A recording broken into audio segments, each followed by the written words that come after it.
Melodia e Kuranit si terapi shëruese. Kurani si fjalë e krijuesit të gjithësisë, nuk është as poezi, as prozë. Përkundrazi, ai ka një stil që bashkon veçantitë e poezisë dhe të prozës, si dhe një harmoni dhe melodi të brendshme që zotëron në këtë stil dhe s'mundet asnjë fushë letrare apo artistike që t'i përafrohet kësaj mrekullie si fjalë e Allahut.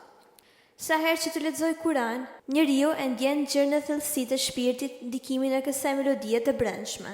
Kryerja e një shtese apo zëvendësimi më të vogël, ose një ndryshimi çfarë do në tekstin e Kuranit, e prish më njëherë harmoninë dhe kuptimin. Allahu na lajmëron përmes surës Taha se Kurani ka efekte lehtësuese dhe është shpallur si lehtësim e këshillim. 1. Taha. 2. Ne nuk ta shpallëm Kuranin për të munduar ty. 3. Ta shpallëm vetëm këshill për kujtim për atë që friksohet. Allahu ja lehtësoi besimtarit me fjalën e tij, që ta ketë lehtë rrugën në këtë botë dhe në të tjetrën. Arti është kulminacioni i njerëzve të arrirë me intelekt. Por Kurani është fjalë më e madhe dhe më e fuqishme se arti, duke e ditur se është fjala e krijuesit, i cili ja mëson njeriu artin e të folurit, të lexuarit dhe të shqiptuarit të tingujve, intonacionit, diksionit dhe vokacionit. Derisa këndimi i Kuranit, me sa më të bukur, melodik dhe melankolik, pa fije dyshime është tërheqës dhe ja shton bukurinë e dobinë, madje muzikaliteti, tingujt dhe fonemat e tij janë mrekulli dhe veçanti vetëm për të. Muhamedi a.s. ka thënë: zbukurojeni Kuranin nëpërmjet zërave tuaj. Kështu, gjatë këndimit të Kuranit, duhet të mundohemi që ta zbukurojmë zërin, duke stolisur atë me anë të mëkameve dhe manovrimeve të ndryshme, të cilat mjeshtërit e leximit të Kuranit i praktikojnë gjatë këndimit. Bie fjala, mëkami, bejati, rast, sabah, nihavend, hijaz, agjem, sika, mëkamet tradicionale e të tjerë. Të gjitha këto janë melodi të ndryshme në vete dhe këndohen në vende, kohë dhe mënyra të caktuara gjatë leximit të Kuranit.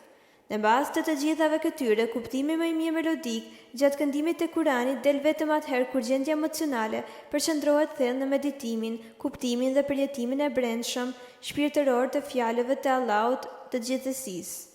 Jo vetëm kaq, por edhe vetë dëgjuesi apo audienca në këtë kuptim i percepton dhe i përjeton më afër dhe më këndshëm fjalët e larta të Allahut të gjithësisë.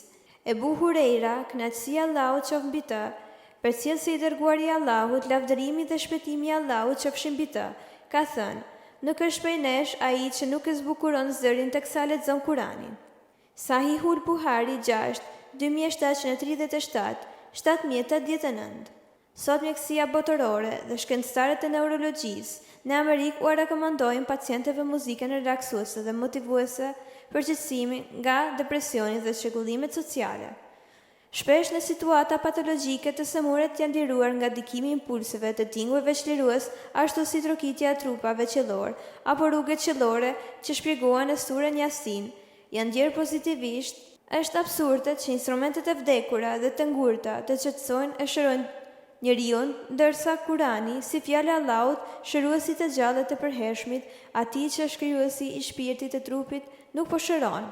Po ashtu theksoi se në trajtimet që vetë u kanë bërë pacientëve me rukje, këndimin e Kuranit kanë pasur raste që kanë qenë të bllokuar dhe këmbët e duar dhe duke i kënduar muskujt ju janë zhliruar qelizat, u janë zhbllokuar e gjaku funksiononte mirë nga damarët, janë çliruar nga mangthi dhe tmeri, që në gjuhën e Kuranit quhet sihr, magji, ose sulm nga xhinet, pabesimtar, ose bashkëpunëtor njerëz që janë magjistar, intrigant dhe pabesimtar. Melodia e këndimit të Kuranit, ajetet e shërimit dhe suret zgjedhura i liruan tërësisht dhe u ngjitën në këmbë me lejen e Allahut duke shëruar komplet. Kam pasur rastin të trajtoj qindra raste që janë shëruar me lejen e Allahut dhe janë bërë familjar të mirë, bire kanë qenë akademik, njerëz të shkolluar e vigjilent.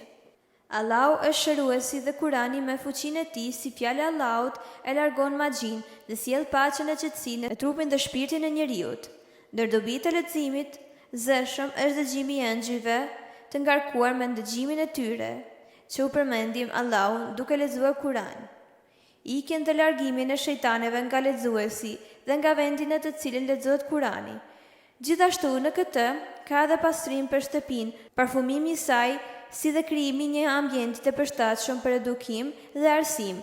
Shtëpia në të cilën shpëtohet leximi i Kuranit me zë është shtëpi, siç ka thënë Ebu Hurejra, kënaqësia e Allahut qoftë me të, në të cilën shtohet mirësia, marrin pjesë engjëjt dhe dalin shejtanit prej saj. Zëri kënduesi dhe praktikuesi të Kuranit qetëson dhe shëron. Kurani krahas melodisë kuruese të shoqëruar me lutje ndaj krijuesit për shërimin e shpëtim, ka edhe ajete dhe mësime që flasin për ushqimet, pemet dhe bimet kuruese dhe shëruese. Muhidin Ibn Arabiu ka thënë: Kurani është det pa brigje, dhe për njeriu nuk ka gjë më të bukur se sa të fundoset në këtë det të pafund të Kuranit, duke u munduar që prej tij të nxjerrë qoftë edhe një pikë ujë për ta shuar etjen e tij. Shumë dietarë të njohur islam, sidomos filozofët, matematikanët dhe mjekët, i njohin mirë tingujt, notat muzikore dhe teoritë, të cilat patjetër duhet i njohë eksperti profesional i këndimit të Kuranit. Për të gjitha këto është shkruar një numër i konsiderueshëm punimesh, për shembull Farabiu. Farabiu ka shkruar një traktat me titull Shërimi me anë të muzikës, një libër në gjuhën angleze i shkruar nga Christina Nelson me titull The Art of Reciting the Quran, e të tjerë. Në një gazetë të përditshme arabe, një profesor ka deklaruar: muslimanët që mund të lexojnë rregullisht Kuranin në arabisht e mbrojnë veten e tyre nga sëmundjet psikologjike. Kjo do të thotë se njeriu mund të shërohet, mbrohet me anë të leximit dhe këndimit të Kuranit, i cili ndikon në shpirtin e tij, për arsye se është fjalë e Zotit të Madhërueshëm, i cili është shëruesi më i mirë. Ku e dëgjoi Kuranin tha: në të ka kënaqësi dhe melodi, ata që lartësojnë ndikohen, kurse ata që e nënçmojnë janë të rëmbyer. Ai është fitues e nuk është asnjëherë humbës. Zbukurimi i zërit, i cili është një dhuratë e këndshme prej Zotit, gjatë këndimit të Kuranit i nxit, i osh dhe i ofron njerëzit ta dëgjojnë fjalën e Allahut të gjithësisë. Kjo rezulton me afrimin e melekëve dhe me puthjen e lexuesve në ball nga ana tyre, ashtu siç pohon dietari musliman Sufjan eth-Thevriu. Kur njeriu lexon Kuran, meleku e puthat të ndërmjet syve. Lutim Allahun që Kurani të ndriçojë shpirtrat të shtëpitë tona me mendje dhe trup të shëndosh.